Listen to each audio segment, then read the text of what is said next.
जी हाँ दोस्तों, ऐसे मैं आपको 4 तरीके बताने वाला हूँ जो बाइक की क्लच प्लेट ख़राब हो जाती है। 4 तरीक़ों से बाइक की क्लच प्लेट ख़राब हो जाती है। मैं आपको सही चीज़ें जानकारी देने वाला हूँ। अगर आप मेरे चैनल में पहली बार आए हैं, चैनल को सब्सक्राइब कर लीजिए और साथ में बेल आइकन को प्रेस कर लीजिए, क्योंकि मैं रोज़ इसी तरीके से मोटरसाइकिल सर्विस की इन्फॉर्मेशन देता रहता हूँ। जी हाँ दोस्तों, मैं हूँ कासिम मोटो, झारखंड नरैनी से। हमारा पिन कोड है 8141। आप हमसे डायरेक्ट संपर्क कर सकते हैं। हमारा वर्कशॉप है नरैनी कब्रिस्तान के सामने। चलो मैं आपको बताने वाला हूं कि ऐसे 4 कारण हैं जो आपकी बाइक का क्लच प्लेट जल्दी ख़राब हो सकती है। जैसे कि सबसे पहले ये जान लेते हैं कि क्लच प्लेट काम कैसे करता है। क्लच प्लेट काम कुछ इस तरीके से करता है। जब हम बाइक को स्टार्ट करते हैं, बिना क्लच दबाए हम स्टार्ट करेंगे तभी स्टार्ट होगी। अगर हम क्लच दबा के रखेंगे, इस तरह की बाइक की, अगर जिसमें 4 गियर होती है या फिर 100 सीसी जो बाइक होती है 125 सीसी लमसम में, तो क्लच दबा के अगर हम बाइक को स्टार्ट करेंगे तो किक स्लिप कर जाएगी, बाइक हमारी स्टार्ट नहीं होती है। क्योंकि क्लच जब हम दबाएंगे तो इसका जो शाफ्ट है ये फ्री रह जाता है। वो क्रैंक, इसका गियर का जो पोजीशन इस क्रैंक से जुड़ा हुआ है वो छोड़ देता है वहाँ से। वो क्रैंक को घुमाने में मदद नहीं करता, जो हमारी बाइक स्टार्ट नहीं होती है। जब हम क्लच छोड़ के हम स्टार्ट करेंगे तो इस क्लच प्लेट के ज़रिए से गियर का शाफ्ट घूमेगा और उसके ज़रिए से फिर ये क्रैंक को घुमाने में मदद करेगी और हमारी बाइक स्टार्ट होगी। अब देखिए, गाड़ी की क्लच प्लेट कुछ इस तरीके से काम करता है दोस्तों कि जब हम क्लच को छोड़ कर रखते हैं तभी हमारी बाइक आगे भागती है। क्लच दबा के हम जब गियर में लगाएंगे तो वहाँ से गियर में लगने के बाद हमारा इस क्रैंक शाफ्ट से कनेक्ट हो जाता है, और जब हम क्लच पकड़ के रखते हैं तो ये गियर को कंट्रोल में रखता है, गियर को इस शाफ्ट को कंट्रोल में रखता है।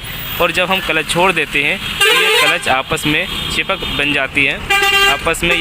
जाती है, और फिर हमारा इससे क्लच प्लेट के ज़रिए से ये क्रैंक शाफ्ट की स्पीड और साथ में ये जो गियर होती है, गियर चलने लगता है। कुछ भाई नए चालक ऐसे होते हैं जो हल्का क्लच दबा के ही रखते हैं और बाइक को भगाते रहते हैं। कुछ इसी तरीके से इस बाइक में ही प्रॉब्लम है। इसमें नया चालक तो नहीं है, लेकिन इसका जो क्लच वायर है दोस्तों, क्लच जो केबल है, इसका क्लच केबल वो बिल्कुल ख़राब हुआ पड़ा है। मैं आपको दिखा देता हूँ। इस केबल के अलावा और भी आपको जानकारी देने वाला हूँ। देख सकते हैं ये केबल है, ये कुछ इस तरीके से जंग लग के ये ख़त्म हो चुका है, और इस केबल के ज़रिए से क्लच हमेशा टाइट रहता है। जब मैं पहली बार बाइक को स्टार्ट कर रहा था तो किक यहाँ से स्लिप हो रहा था, कुछ केबल की वजह से जाम था, और दूसरा ये कि जब क्लच प्लेट सेंटर हब ख़राब हो जाती है तो उसके वजह से भी यहाँ से एडजस्टिंग फुल हो जाती है और हम क्लच को लूज़ नहीं कर सकते और हमारी बाइक स्टार्ट नहीं होती है। तो हमने ऐसा किया कि इसको खोला तो देखा हमने क्लच प्लेट सेंटर हब ये सभी चीज़ें ख़त्म हो गई। चलो एक चीज़ मैं आपको ये बता दूं सबसे पहले कि इसका क्लच प्लेट ख़राब होने का कारण एक क्लच केबल भी होता है। अगर क्लच केबल ख़राब हो गया, केबल बिल्कुल ख़त्म हो चुका है, जाम हो चुका है, जंग लग के यहाँ से कट उठ गया है, तो आप सबसे पहले क्लच प्लेट को चेंज करेंगे, क्योंकि इसके वजह से क्लच प्लेट ख़राब हो जाती है।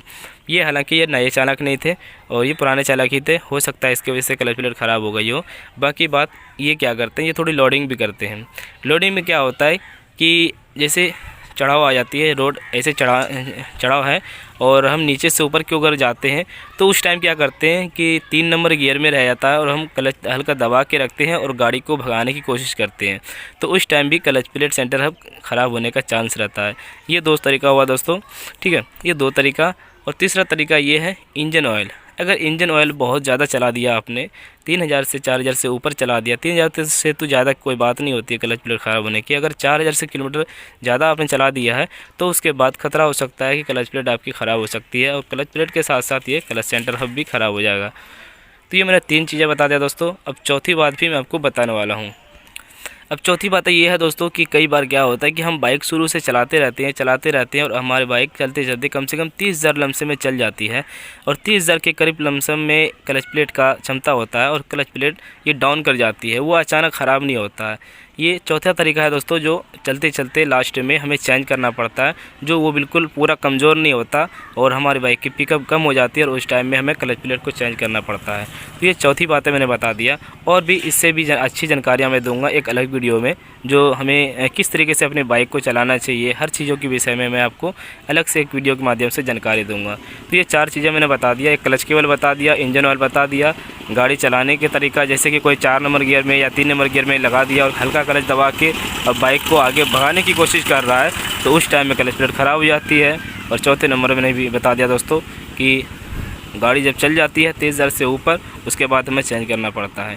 तो ये वीडियो कैसा लगा हमें कमेंट करके बताएं, पसंद आए तो लाइक करो, शेयर करो, चैनल को सब्सक्राइब करें। तो मैंने दोस्तों इसका क्लच प्लेट, सेंटर हब, ये सभी चीज़ें मैंने चेंज किया। मैं आपको दिखा भी देता हूँ कि क्लच सेंटर हब का क्या हाल हो चुका है इसका। ये देखिए ये क्लच सेंटर हुआ और साथ में ये क्लच हब है, ये दोनों ख़राब है और मैंने इसका क्लच प्लेट भी चेंज किया इसका।